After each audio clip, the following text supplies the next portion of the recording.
രക്ഷിക്കാൻ കഴിയാത്ത ഒരു മതസ്ഥരെ നമ്മളെ സൃഷ്ടിക്കാൻ നടക്കണ്ടായിരുന്നു. ഇവിടെയുള്ള മഹാജനങ്ങൾ മുഴുവനും അങ്ങോട്ട് ആരാണ് ഈ മുസ്ലിം വീട് നാടകങ്ങൾ ചുവപ്പ് വളണ്ടിയേഴ്സ് കൈകോർത്ത് പിടിച്ചിട്ട് സ്റ്റേജിലേക്ക് ഇങ്ങനെയാണ് കയറ്റി. ഇങ്ങനെയാണ് കയറ്റിയപ്പോൾ അതാണ് ഈ ഗുലാബ് സിന്ദാബാദാണ് വിളി തുടങ്ങി. നമ്മളെ MT വാസുദേവൻ നായർ ഇങ്ങനെ നിൽക്കുന്നുണ്ട് കാണാൻ. പെരിന്തൽമണ്ണ നാടകം കളിക്കുമ്പോൾ EMS നമ്പൂതിരിപ്പാടോടൊപ്പം മണ്ണ KPR ഗോപാലൻ MPC ബാബവരൊക്കെ നാടകം കണ്ടിട്ട് പറഞ്ഞ് നല്ല ഉഗ്ര നാടകം ഇങ്ങനെ ചും വരുമ്പോ നമുക്കൊരിത്തിരില്ല. ഞാൻ മൂവ് ചെയ്യാനറിയില്ല, പക്ഷെ ഇത് സ്റ്റേജ് പോയി തറച്ചല്ലേ. അപ്പോഴത്തേക്ക് ഇവരൊക്കെ കൂടി ഈ വെച്ച വെടിക്കാര് പാഞ്ഞു ചെയ്തു. 2 ആനയൊക്കെ ഉണ്ടായിരുന്നു. ജീവിക്കാൻ മാർഗമില്ലാത്ത ഒരു നിലയിലേക്ക് ഞങ്ങൾ എത്തുക. നമ്മളെ വീട്ടിലെ നീലാണ്ടനെ കെട്ടിയാൽ പോലും എനിക്ക് ഇങ്ങനത്തെ ഭർത്താവ് വേണ്ട ഞാൻ. പ്രേമനസീറുള്ള എത്ര പടം അയാൾക്ക് 2-3 സിനിമയൊക്കെ ഉണ്ടാവും ഒരു ദിവസം.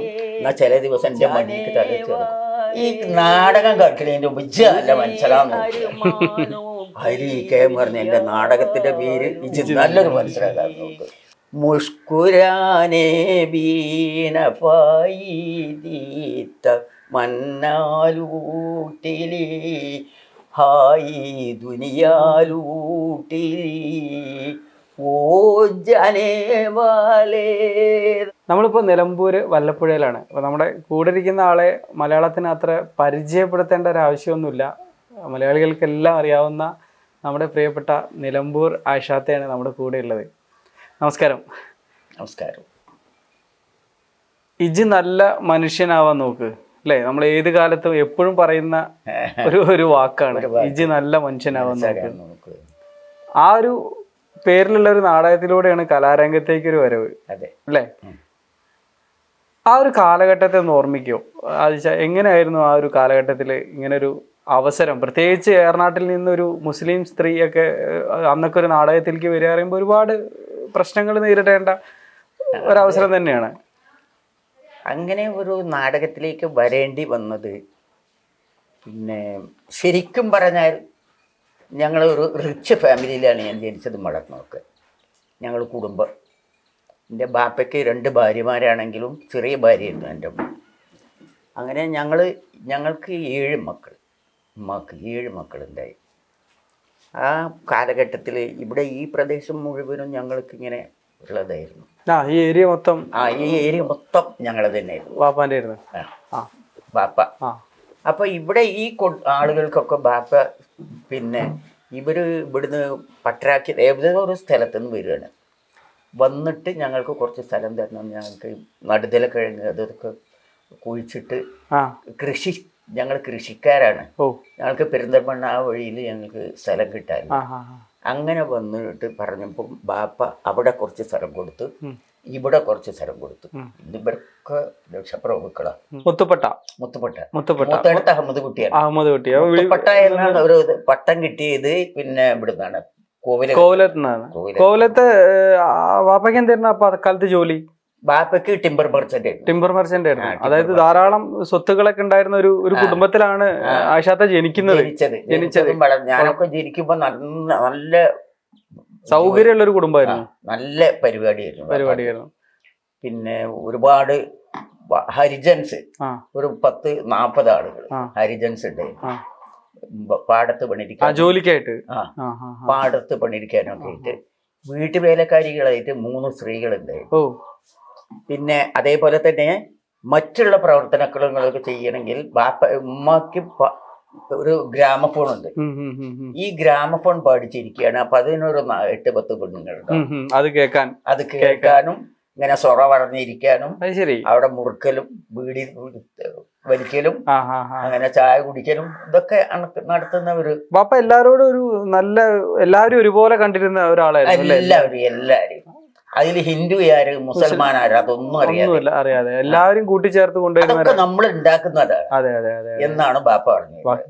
പിന്നീട് ബാപ്പാന്റെ ഒരു കാലശേഷമാണ് വളരെ ബുദ്ധിമുട്ട് അനുഭവിക്കേണ്ടി വന്നത്. അപ്പൊ ആ കാലഘട്ടത്തില് ഞങ്ങളൊക്കെ ചെറിയ കുട്ടികളാണല്ലോ, ഞങ്ങളിങ്ങനെ വളർന്നു വരുന്നേ ഉള്ളൂ. അപ്പൊ നമ്മൾ കാണുന്നത് ഈ പരിപാടികളാണ്.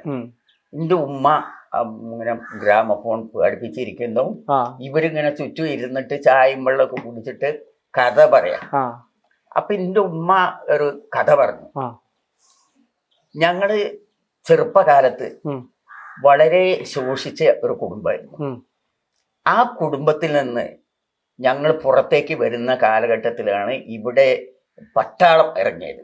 ഉം, ഇവിടെ പട്ടാളം ഇറങ്ങിയത്. ഉം, ആ പട്ടാളം ഇറങ്ങിയ കാലഘട്ടത്തിൽ പട്ടാളക്കാര് സ്ത്രീകളെയൊക്കെ ആട്ടി ഓടിച്ചു പോകത്രേ. ഉം, ഉം, പുരുഷന്മാരെ ഒരു വിഭാഗം, പെണ്ണുങ്ങളെ ഒരു വിഭാഗം, ഉം, ഇങ്ങനെ ആട്ടി ഓടിച്ച് പോയിട്ട് ഇവരിവിടെ കയറ്റും. ഉം. കാട്ടിൽ പോയി ആ പൊളിക്കും. ഓക്കെ. അങ്ങനെ അവിടുന്ന് ഭക്ഷണം കിട്ടൂലല്ലോ. ഇല്ല. അങ്ങനെ ഭക്ഷണം കിട്ടാതെ ആകുമ്പോൾ ഒരു ദിവസം എൻ്റെ ഉമ്മയും പിന്നെ ഒരു രണ്ട് സ്ത്രീകളും ഒരു ചാക്ക് കയ്യിൽ വെച്ച്, ഉമ്മ ഒരു ഇതൊക്കെ പിന്നെ നിസ്കാര കുപ്പായൊക്കെ ഇട്ട് ബീവി ആയിട്ട് ചമഞ്ഞ് പോവുക. അങ്ങനെ ഒരു സ്ഥലത്ത് ചെന്നപ്പോൾ പിന്നെ ഒരു സ്ത്രീ പറഞ്ഞേ, ഇവിടെ നിങ്ങൾക്കൊന്നും തരാനൊന്നുമില്ല, മാപ്പിളർക്ക് വന്നു, ഞങ്ങൾ ഇവിടെ ചെറിയ കുട്ടികളായിട്ട് വളർന്ന് പഠിക്കുന്ന ആളുകൾ, അപ്പൊ ഹിന്ദുസിനും അവരൊന്നും കാട്ടില്ല. അത് പറഞ്ഞപ്പം അല്ല ശരി, എന്നാലും ലേശം കെഞ്ചും. അപ്പൊ ഇവിടെ ഇല്ല എന്ന് പറഞ്ഞാൽ ഇല്ല എന്ന് പറഞ്ഞു കൊണ്ട് ഈ സ്ത്രീ അകത്തേക്കാൻ പോയി.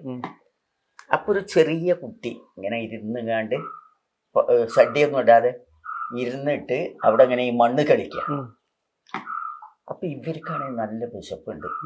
ഇവരെൻ്റെ ഉമ്മ എന്ത് ചെയ്തേറി, ഒരു ചീര പറഞ്ഞ് മുളകൾ പറിച്ചിട്ടേ മെല്ലെ ഒന്നടുത്ത് ഓടിക്കൊടുത്ത് അവിടെ പോയി.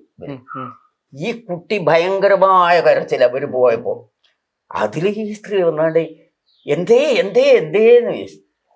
പിന്നെ എന്തേ കുട്ടി കരയാൻ കാരണം എന്ന് വെച്ചാൽ, അപ്പൊ ഇവരിങ്ങനെ ഒന്ന് തിരിഞ്ഞു നോക്കി, എന്താ ഞങ്ങൾ പോവാണ്. അല്ല ഒന്നും ഇങ്ങോട്ട് വരികയായിരുന്നാണ്ട് വിളിച്ച് വരുത്തിയിട്ട് നിങ്ങൾക്ക് ഞങ്ങൾ എന്ത് വേണമെങ്കിലും തരാം, നിങ്ങൾ ഒന്നും മന്ത്രിശൂതി തരികയാണ് ഇവര്.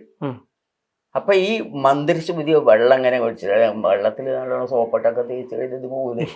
അപ്പൊ ഇത് കുട്ടി ശരിയായി തിന്നു. അപ്പൊ ഇവർക്ക് വളരെ വിശ്വാസമായിട്ട് അതിന് സാമാനങ്ങളൊക്കെ കൊടുത്ത് ഇതൊക്കെ കൊണ്ടുപോയിട്ട് അവര് അവിടെ ഭക്ഷണമൊക്കെ ഉണ്ടാക്കിയിട്ട് എല്ലാ ആളുകളും കൂടി തിന്നു പറഞ്ഞു. അപ്പൊ അതൊരു ചരിത്ര സംഭവമാണ്, ഉണ്ടായതാണ്. ഇത് ഉമ്മ പറഞ്ഞു തന്നൊരു കഥയാണ്. ഇത് ഉമ്മ പറഞ്ഞു തന്നൊരു കഥയാണ്. Okay okay. അങ്ങനെ അതിന് ശേഷം അവിടുന്ന് പോന്നതിന് ശേഷമാണ് ബാപ്പയ്ക്ക് ഒരു ഭാര്യ ഉണ്ടല്ലോ. പിന്നെ ഇവിടെ വന്നപ്പോൾ ഇങ്ങനെ എൻ്റെ ഉമ്മാനെ കണ്ടപ്പോൾ സൗന്ദര്യം കണ്ടിട്ട് എൻ്റെ ബാപ്പ കല്യാണം കഴിച്ച ബാപ്പയ്ക്ക് ടിമ്പർ മർച്ചൻ്റ് ആണ്. അപ്പം നല്ല ബിസിനസ് നടക്കുന്നുണ്ട്. അപ്പോൾ ഇങ്ങനെ എൻ്റെ ഉമ്മ ആദ്യം ഒന്ന് പ്രസവിച്ച്, പിന്നെ അതാണ് മരിച്ചു, ആ കുട്ടിയാണ് മരിച്ചു, കരണ്ട കുട്ടി. അപ്പം അതൊരു വേദനയായി. പിന്നെ രണ്ടാമത് പിന്നെ പ്രസവിച്ചത് ഒരു പെൺകുട്ടിയാണ്. അവളാണെങ്കിലോ സ്വർണത്തിൽ കുളിച്ചാ നടക്കുക, ഒരുപാട് സ്വർണം വേണം. അപ്പം അന്ന് ഈ പണിക്കാർക്ക് പൈസ കൊടുക്കണമെങ്കിൽ ഈ വട്ട ഉറുപ്പിക്കുകയാണ്, ചാക്കിൽ വെക്കല്. അപ്പൊ എൻ്റെ ഈ ജ്യേഷ്ഠത്തി അതിലിങ്ങനെ മാന്തിയിട്ട് അടീന്നൊന്നും എടുക്കും ഈ പൈസ എടുത്തിട്ടാണ് അവള് ചെയ്യുക. അങ്ങനെ ഇവള് മുതലാക്കിയാക്കുക. അങ്ങനെ ഞങ്ങളൊക്കെ വളർന്നു വരുന്നപ്പോഴേക്കും ഞാനായപ്പോഴത്തേക്ക് അങ്ങനെ ഒരു കുറച്ച് താഴ്ന്നു, ലേശൊന്നും താഴ്ന്നു. പിന്നെ എൻ്റെ താഴെ കുഞ്ഞാലൻ, സൈനബ, ആമിനു. അതിനുശേഷം ഒരു കുട്ടി കൂടി ഉണ്ടായി.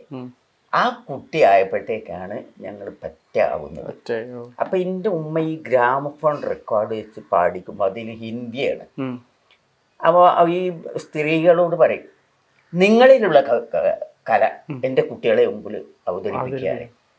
അപ്പൊ അവിടെ ആസാബിത്താറിന് മുസ്ലിം സ്ത്രീ, അവര് പാടും, കാലച്ചെറുപ്പത്തിൽ തീറ്റി പോറ്റി വളർത്തിയേ ഒരു പെണ്ണായ കാലത്ത് കെട്ടിക്കൂടെ നിർത്തിയേ, ഉണ്ടായ മാരൻ മരിച്ചു പോകും സമയത്ത് അവരെ ഉന്മേഷക്കൈ എടുത്ത് വെച്ചെൻ്റെ മറത്ത്, കണ്ടോലക്കുള്ളത് തീറ്റിക്കല്ലേ പടച്ചോനെ, കരഞ്ഞ് പറയും ഇടയ്ക്ക് റൂഹും പിരിഞ്ഞാനേ, പിരിഞ്ഞെൻ്റെ മണിമാരൻ മരിച്ചു പോയി, പിറകെ ഈസറത്തും കാത്തിരിപ്പിലായി.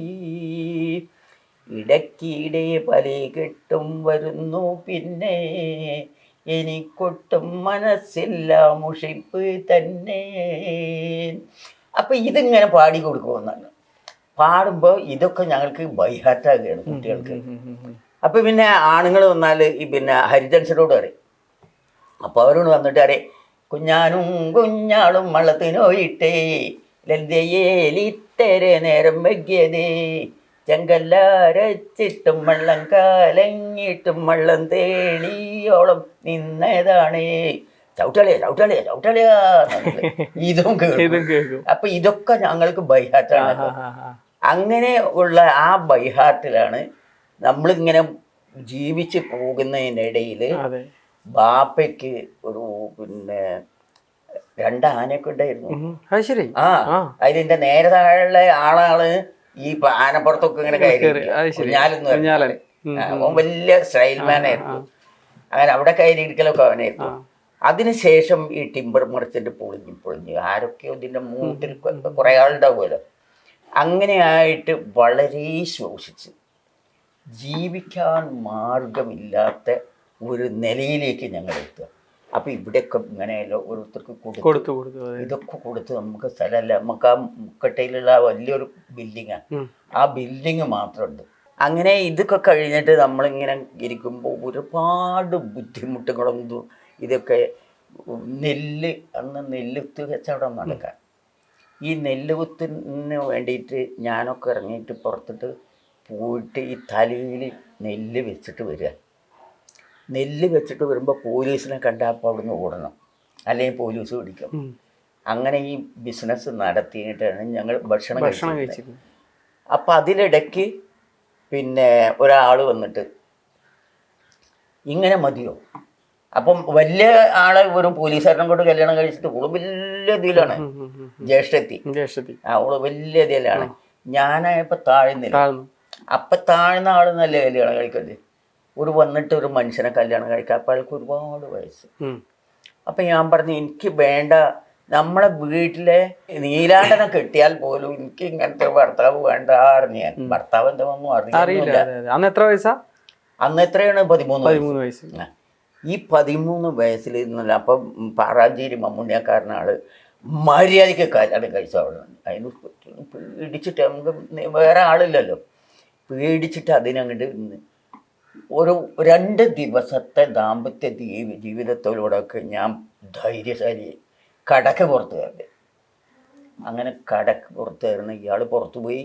പിന്നീട് എപ്പോഴെങ്കിലുമൊക്കെ ഇങ്ങനെ വീട്ടിൽ വരും. വീട്ടിൽ വന്നാലും എന്നെ കാണൂല, ഞാനൊന്നും. അങ്ങനെ ഒരുപാട് ബുദ്ധിമുട്ടിയപ്പോൾ അന്ന് ബാപ്പ ഉണ്ടോ? ഇല്ല, പാപ്പരായത് ബാപ്പ മരിച്ചില്ല. അങ്ങനെ പിന്നെ ഇവിടുന്ന് യാതൊരു നിവൃത്തിയില്ലല്ലോ, ജീവിക്കണമെങ്കിൽ ഇനി എന്ത് ചെയ്യണം എന്നുള്ള ബോധമുണ്ട്. അങ്ങനെയാണ് ഞങ്ങൾ ഈ നെല്ല് കൊടുത്തിട്ട് അരിക്കച്ചവടം ചെയ്യാനുള്ളത്. അത് കണ്ടാൽ പോലീസ് പിടിക്കും. അങ്ങനെ ഇത് തലയിൽ വെച്ചിട്ട് ഞാനിങ്ങനെ വരുമ്പോൾ പിന്നെ പോലീസുകാർ വണ്ടി ഇങ്ങനെ കണ്ടപ്പോൾ ഞാനൊരു ഇതിങ്ങനെ ചാടിയത്, ഒരറ്റങ്ങലായി ഇങ്ങോട്ട് ചാടി, ഇത് തലയിൽ വെച്ചിട്ട്.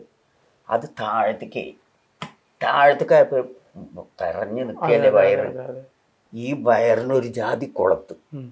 ഈ കുളത്തിന് വന്നപ്പോൾ ഞാൻ ഇനി എന്ത് ചെയ്യണം എന്നുള്ള ആ ധീരങ്ങൾ വരുമ്പോൾ എന്നെ പിടിച്ച് ഇവർ ഇങ്ങനെ പ്രസവിക്കാൻ കിടത്തി. ഇതിവിടെ പ്രസവിക്കുമോ, എനിക്കിത് കുളത്തിയതല്ലേ.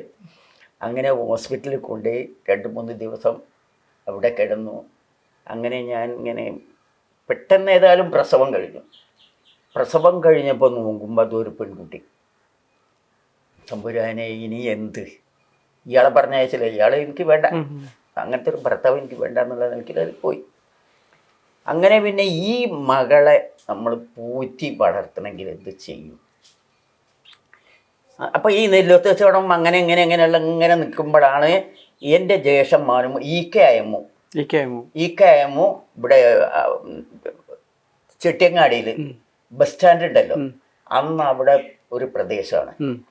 പിന്നെ അവിടുത്തെ കുറച്ച് ഒരു പറങ്കിമാവൻ തോട്ടമുണ്ട്. ആ പറങ്കിമാവൻ തോട്ടം ഇവിടെ വെച്ചിട്ട് ഇവരിങ്ങനെ ഓരോരോ കഥകൾ ഇങ്ങനെ പറഞ്ഞു നമുക്കൊരു നാടകം എഴുതിയാലോ. ആ നാടകം എഴുതുന്നാൽ എങ്ങനെയാണ് നാടകം എഴുതുന്നത്?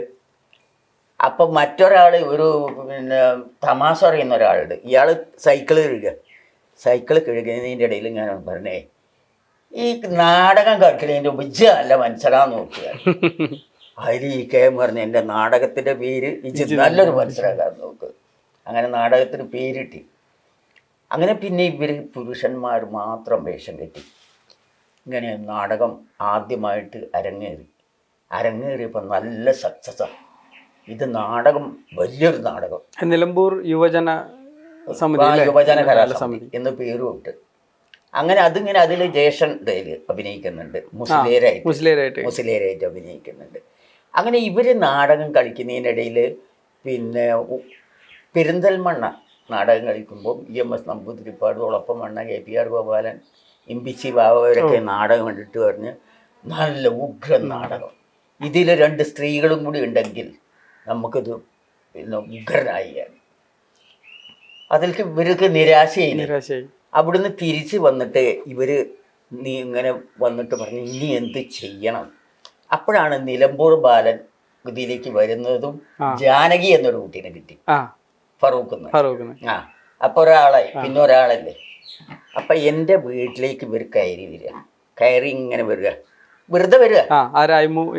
അയ്മുഖാക്കിയും എൻ്റെ ജ്യേഷ്ഠൻ മുഹമ്മദും പിന്നെ വേറൊരാളും ഇവരിങ്ങനെ കയറി വരുമ്പോൾ ഞാൻ എൻ്റെ ഈ കാല് വേദന, ഈ കാല് ഇങ്ങനെ കാല് വെച്ചിട്ടേ ഞാൻ അങ്ങനെ പാടുക, തുക്കരാക്കി മുझे जाने वाले दूने अरमानों की दुनिया लूट ली, मुस्कुराने भी न पाई दीत मन्ना लूट ली, हाई दुनिया लूट ली, ഓ ജനേവാലേ.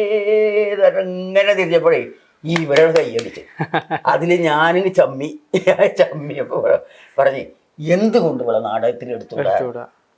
ഞാൻ പറഞ്ഞു ഞാൻ റെഡിയാണ്. എൻ്റെ ഉമ്മ പറഞ്ഞു വേണ്ട, നമുക്ക് ഭ്രഷ്ട് കൽപ്പിക്കും, രക്ഷിക്കാൻ കഴിയാത്ത ഒരു മതസ്ഥരെ നമ്മളെ സൃഷ്ടിക്കാൻ നടക്കണ്ടായിരുന്നു. ഞാൻ അന്ന് അത്ര ചെറിയൊരു പെൺകുട്ടി, അങ്ങനെയാണ് പറയാൻ എനിക്കത് തോന്നി. അപ്പം എൻ്റെ ഉമ്മ പറയും അങ്ങനെയാണ് ഞാൻ അഭിനയിച്ചതാണ്. അപ്പം തന്നെ ഇത് സ്ക്രിപ്റ്റ് എഴുതി തന്നു. പിറ്റേ ദിവസം ബൈഹാർട്ടാണേ.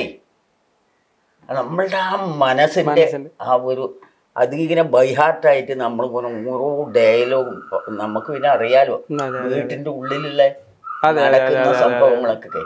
അപ്പം ആ കഥാപാത്രം നല്ല സക്സസ് ആയിട്ട് ഞങ്ങളെല്ലാവരും ആ നാടകം കളിച്ച കഴിഞ്ഞപ്പോൾ പിന്നീട് ഞങ്ങൾക്ക് ഫറൂഖിലാണ് ആദ്യം കളിച്ചവിടെ.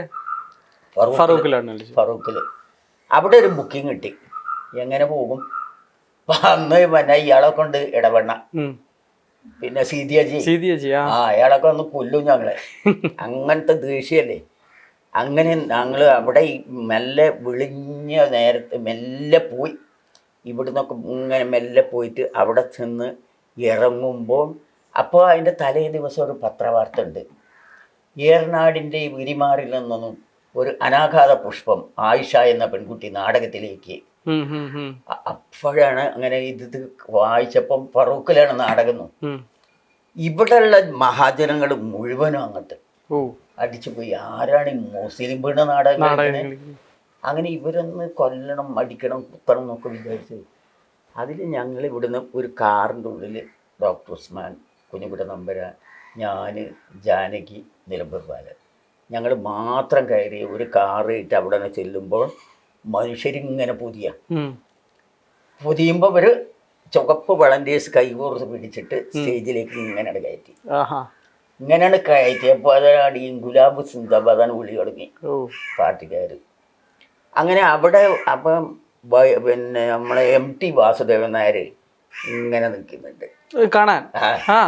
അപ്പം ഇവര് പറഞ്ഞ് അതാണ് MT വാസുദേവൻ നായർ, ഈ എഴുത്തുകാരൻ. അപ്പം അതൊക്കെ അറിയും, കുറച്ച് വായനാശയിലേക്കുണ്ടല്ലോ.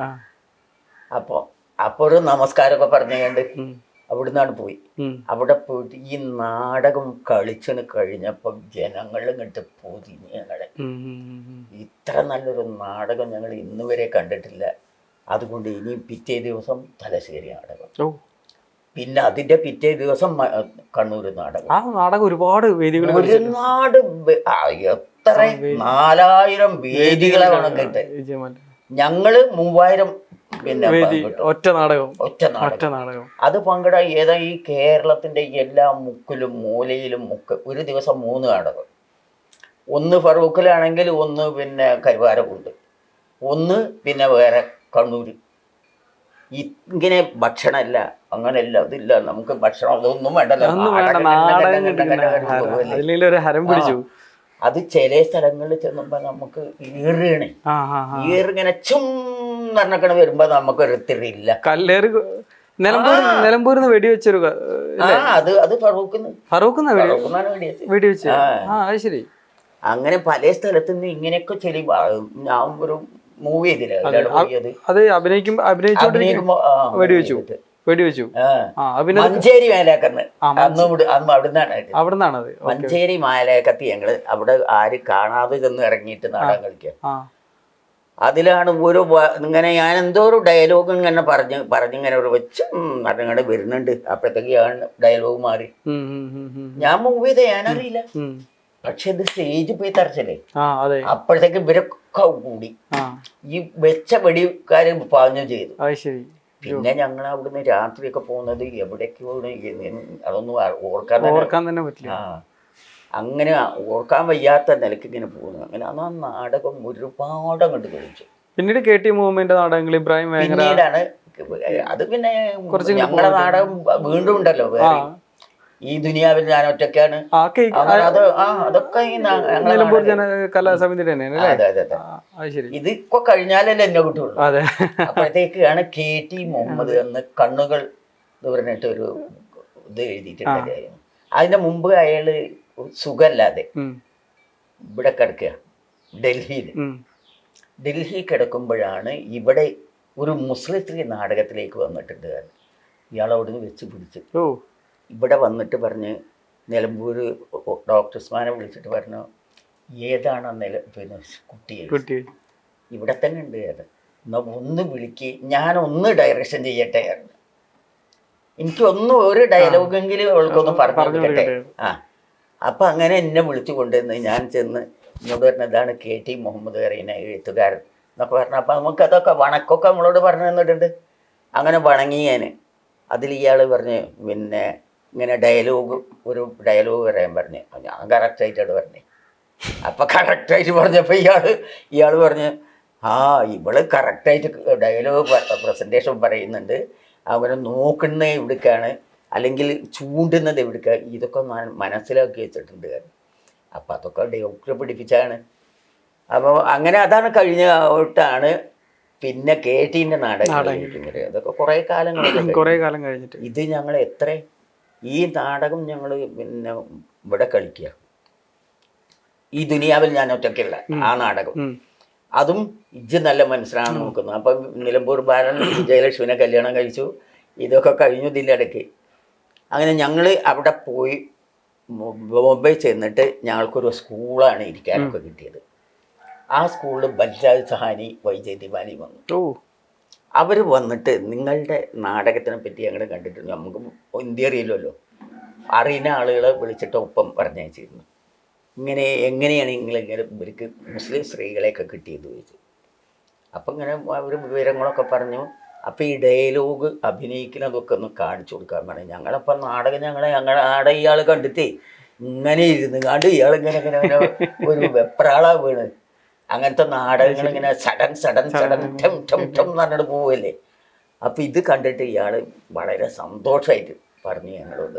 അതിനൊക്കെ സമയത്ത് കഴിഞ്ഞതിന് ശേഷം പിന്നെ വേറെ ഒരുപാട് നാടകങ്ങൾ കളിച്ചു. പിന്നെ നാടകം, സിനിമ KT മുഹമ്മദിന്റെ അല്ലേ, സുന്ദരൻ, TR സുന്ദരത്തിന്റെ കണ്ടംപച്ചകോട്ടിലാണ് ഒരു കണ്ടംപച്ചകോട്ട് ആദ്യത്തെ മലയാളത്തിൽ തന്നെ ആദ്യത്തെ കളർ സിനിമയിൽ അഭിനയിച്ചു അല്ലേ. അന്നാണ് ആദ്യമായിട്ട് കളർ സിനിമ വരുന്നത് മലയാളത്തിൽ. അത് നല്ല സിനിമയായിരുന്നു. അത് പിന്നീട് കുട്ടിക്കുപ്പായം, പിന്നെ കുട്ടിക്കുപ്പായം, സുബൈദ, കാവ്യമാള, കാട്ടുപൂക്കൾ, ഇങ്ങനെയൊക്കെ പോയി. അങ്ങനെ അങ്ങനെ അങ്ങനെ അങ്ങനെ അങ്ങനെ നസീർ സാറിനെ ഒക്കെ ആയിട്ട് മദ്രാസ് ഒന്ന് പോരാൻ നേരല്ലേ. അല്ല നസീർ സാറിനായിട്ടൊക്കെ പരിചയം ഉണ്ടാവും. അപ്പൊ അല്ലേ കേട്ടി കൊറേ കൊറേ അല്ല പ്രേം നസീർ, പ്രേം നസീർ പ്രേം നസീറുള്ള എത്ര പടം ഉണ്ട്, അതാ ചോദിച്ചത്. നല്ല ബന്ധം ഉണ്ടായിരുന്നോ? നല്ല അയാൾക്ക് 2-3 സിനിമയൊക്കെ ഉണ്ടാവും ഒരു ദിവസം. എന്നാ ചില ദിവസം എന്റെ മടിക്ക് തലച്ച് കിടക്കും. ശരി. അയാള് അല്ലെങ്കിൽ അയാൾ എന്ത് ചെയ്യുന്നറിയോ, വിട്ടിരിക്കും ഒരു പുസ്തകം വായിച്ചുകൊണ്ട്, ആരോടും ഇങ്ങനെ വല്ല സംസാരിക്കും, ഇതിങ്ങനെ വായിച്ചുകൊണ്ട് ഇങ്ങനെ ഇരിക്കും. അപ്പൊ അപ്പുറത്ത് സത്യനും മറ്റുള്ളവരൊക്കെ വടായി ഇവിടെ അപ്പുറത്ത് അതിലൊന്നും തീകൾ കൂടൂല. എന്ത് നല്ല സ്ട്രിക്റ്റ് ആയിരുന്നു ഇയാൾ. പക്ഷെ ഇന്നെ കണ്ടാൽ മാത്രം എന്താ നിലമ്പൂർന്നറിയാം. അത് പിന്നീട് ഇതിനൊക്കെ ശേഷം എങ്ങനെയാണ് ഒരു പ്രവാസത്തിലേക്ക് ആയിഷാത്ത് എത്തുന്നപ്പോ? അതല്ലേ രസം. പിന്നെ ഇതൊക്കെ കഴിഞ്ഞ് നമ്മൾക്ക് എങ്ങനെയും ജീവിക്കാൻ മനുഷ്യർ സമ്മതിക്കുക, അങ്ങനത്തെ ഒരു കാലഘട്ടം ഉണ്ടല്ലോ. അപ്പൊ ആരോ പറഞ്ഞേ എല്ലാരും ഉണ്ട് ഗൾഫ് പോകണം. എൻ്റെ ഒരു പിന്നെ കുടുംബത്തിൽപ്പെട്ട ഒരു ചെക്കൻ്റെ അടുത്ത് 2 വിസ ഉണ്ട്. ആ വിസ പിന്നെ ഈ വിസ കൊണ്ട് ആരെങ്കിലും കയറ്റിയിട്ടുണ്ടെങ്കിൽ അവനൊക്കെ വിസയും കിട്ടും. അങ്ങനെയാണ് പിന്നെ ഇങ്ങനെ ഞാൻ ബസ്സിന് കയറുമ്പോ ആ താത്ത വാ എന്നോടൊരു കാര്യം പറയണ്ട്. അപ്പൊ എന്ത് ചോദിച്ചു, എടീ 2 വിസ ഉണ്ട്, ആരെങ്കിലും പോകണുണ്ടോ? ഞാൻ വരാറുണ്ട്. ഇജ്ജ് വരുമോ ചോദിച്ചു. ഞാൻ വരും എന്ന് പറഞ്ഞു. അല്ല ഇജ്ജ് വെറുതെ പറയരുത് പറഞ്ഞു. അല്ലടാ ഞാൻ വരും എന്ന് പറഞ്ഞാൽ വരും, എനിക്കൊരൊറ്റ വാക്കിയുള്ളൂ. അങ്ങനെ ഈ വരാന്ന് പറഞ്ഞിട്ട് ഞാനാണ് പോയിട്ട് ഇവൻ അവിടുന്ന് ഇറങ്ങിയിട്ട് മറ്റത് കൊടുത്ത് ഇതിപ്പോ ഞാൻ വരുമല്ലോ ഉറപ്പിച്ച് ഞങ്ങള്. 4ാമത്തെ ദിവസം അവിടേക്ക് വിളിച്ചു വന്നു. നിലമ്പൂരിന്ന് ഇവിടുന്ന് ബോംബെക്ക് പോകണം. പോകാൻ പൈസ ഉണ്ട്, നമ്മളടുത്ത് പൈസ അല്ലല്ലോ. പൈസ എങ്ങനെങ്കിലുമൊക്കെ ഒപ്പിച്ച് എത്രയോ കുറച്ച് പൈസ ഉള്ളത് കിട്ടിയിട്ട് ഇവനും ഞാനും ഇതിൽ കയറിപ്പോയി. അപ്പം അവിടെ ബോംബെയിൽ ചെന്ന് ഇറങ്ങുമ്പോൾ അവിടുത്തെ ആ കാലഘട്ടത്തിൽ ഇങ്ങനെ വരി ഇങ്ങനെ നിർത്തിയാലേ ഇങ്ങോട്ട് നിർത്തും. അങ്ങനെയൊക്കെ നിർത്തിയിട്ട് ബോറടിപ്പിക്കും മനുഷ്യനെ. അല്ല ഇവിടുന്ന് പിന്നെ ബോംബെ ഇങ്ങോട്ട് കിട്ടിയില്ല. 4 മാസം നിൽക്കേണ്ടി വന്നു ബോംബെയിൽ നിന്നു. 4 മാസം ബോംബെയിൽ നിന്നപ്പോൾ പിന്നെ ഈ ഇത് കൊണ്ടാക്കാൻ വന്ന ആള് പറഞ്ഞേ നമുക്ക് ഇന്ന് ഡൽഹി പോകുക. അപ്പോഴത്തേക്ക് ഞാൻ ശോഷിച്ചു. ഇവിടുത്തെ ബുദ്ധിമുട്ട്, പോകാൻ കഴിയാത്ത ബുദ്ധിമുട്ട്, ഇതൊക്കെ ഞാൻ അങ്ങനെ ശോഷിച്ച് പോയി. അങ്ങനെ ഇവിടുന്ന് ഇവൻ പറഞ്ഞ് നമുക്കിന്ന് ഡൽഹി പോയാൽ അവിടുന്ന് വേഗം പുഷിങ് കിട്ടുന്നുണ്ട്. അങ്ങനെ ഒരു ട്രെയിനിൽ ഇവനാണ് കയറ്റിയിരുത്തി. ഞാൻ ഒറ്റക്കാണ് പോണത്. എത്ര ഉള്ളൊരു പൈസൻ്റെ പൊതിൻ്റെ കയ്യിൽ തന്നിട്ട് അതിങ്ങനെ ആകെ 2 തുണിക്കുപ്പായം കൊണ്ടുപോയിട്ടുള്ളൂ. അറിയില്ലല്ലോ നമുക്ക്.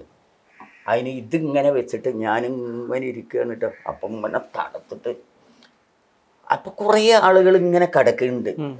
മനുഷ്യനെ കാണുന്നില്ല, ഈ പുതപ്പാണ് കാണുന്നത്. ഞാൻ ഈ പുതപ്പിൻ്റെ ഒരു ലേശം പൊതിച്ചിട്ട് കാലതിൻ്റെ ഉള്ളിൽ തിരികെ എത്തിയ ആരാണാ വന്നത്.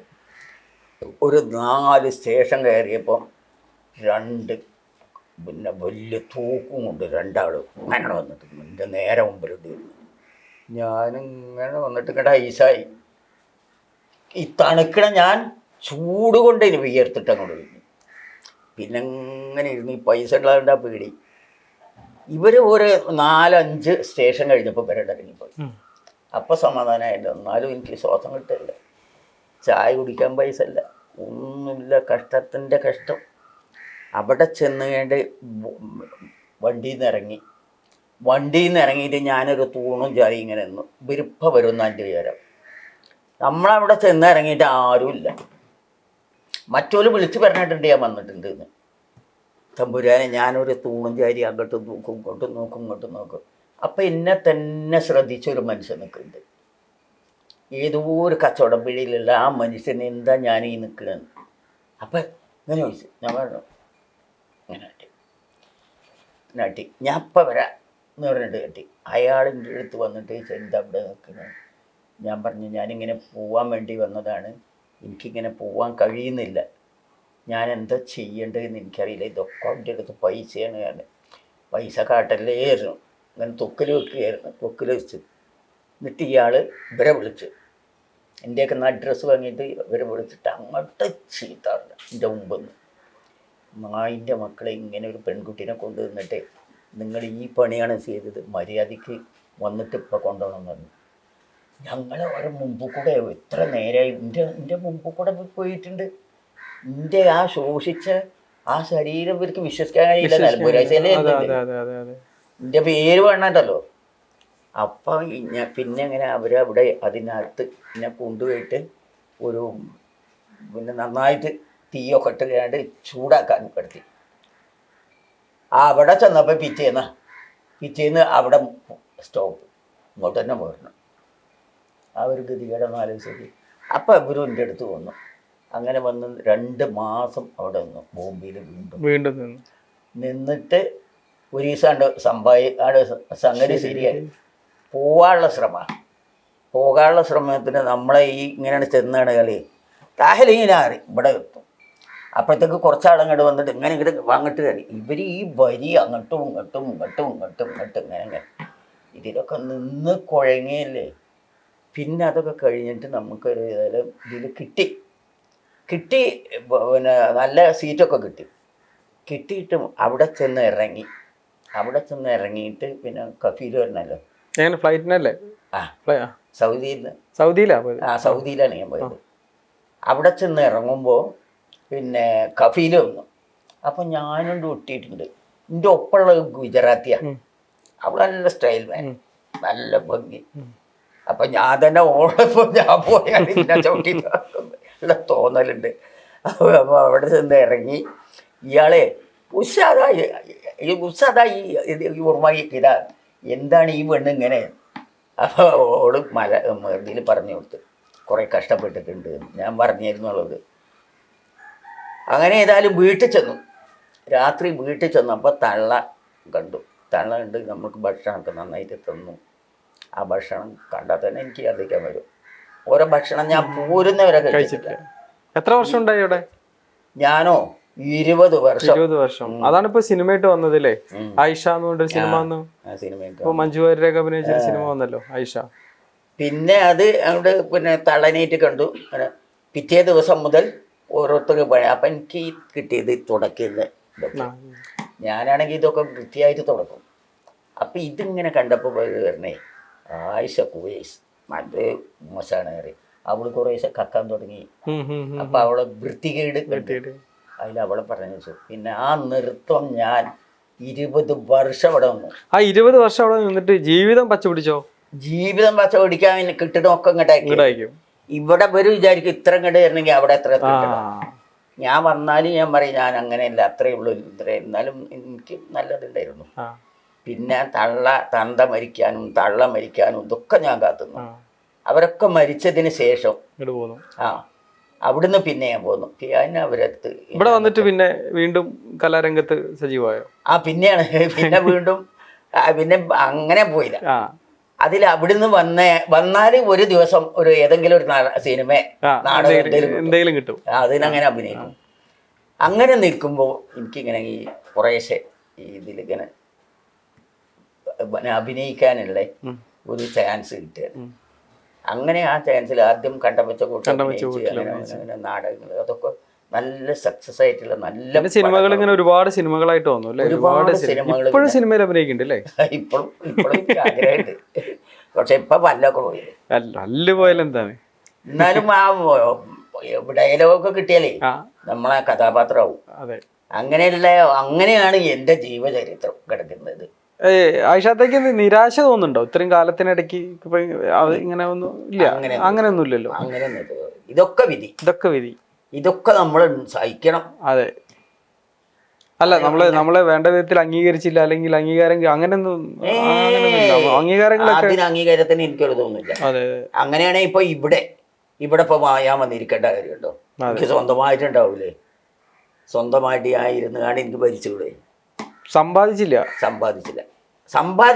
അതൊക്കെ എല്ലാവർക്കും വീതിച്ചു കൊടുത്തു. മക്കളെ നോക്കി കല്യാണം കഴിച്ചു. എല്ലാ ആളുകളെയും മക്കളെ അറിയുമ്പോൾ എനിക്കൊരു മാളേ. അവിടെ 3 കുട്ടികളെ നോക്കി വളർത്തി ഉണ്ടാക്കി. പിന്നെ അങ്ങനെ ആയിഷാത്താന്റെ ജീവിതം തന്നെ ഒരു നാടകമായി വന്നല്ലോ, കേരള നൂർജഹാൻ. ഈ കേരള നൂർജഹാൻ ആരെ വിളിച്ച്? കേരള നൂർജഹാൻ അത് ആര് വിളിച്ച പേരാ? അതാദ്യം അത് പിന്നെ വൈക്കം മുഹമ്മദ് ബഷീർ. ശരി.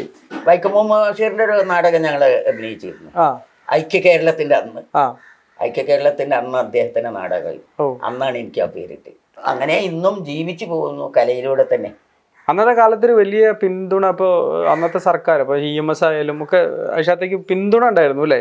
തീർച്ചയായിട്ടും തീർച്ചയായിട്ടും. ഇവിടെ എൻ്റെ പിന്നെ ഇടതുപക്ഷം വന്നതിന് ശേഷമാണ് എനിക്ക് പിന്നെ ഒരുപാട് സൗകര്യങ്ങളൊക്കെ ചെയ്തു തന്നുള്ളത്.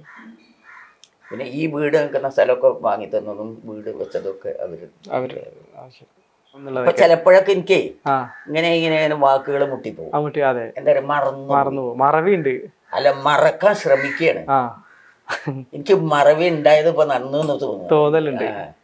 അല്ലെങ്കിൽ ഈ ഓർമ്മകൾ കിടന്നിട്ട് ഇങ്ങനെ കുത്തും. എന്തായാലും വളരെ സന്തോഷം സംസാരിക്കാനും കാണാനൊക്കെ പറ്റിയല്ലേ. അപ്പൊ എന്തായാലും ഇങ്ങനെ എപ്പോഴെങ്കിലൊക്കെ ഇങ്ങനെ ഇറങ്ങാം ഈ വഴിക്കൊക്കെ വരുമ്പോ.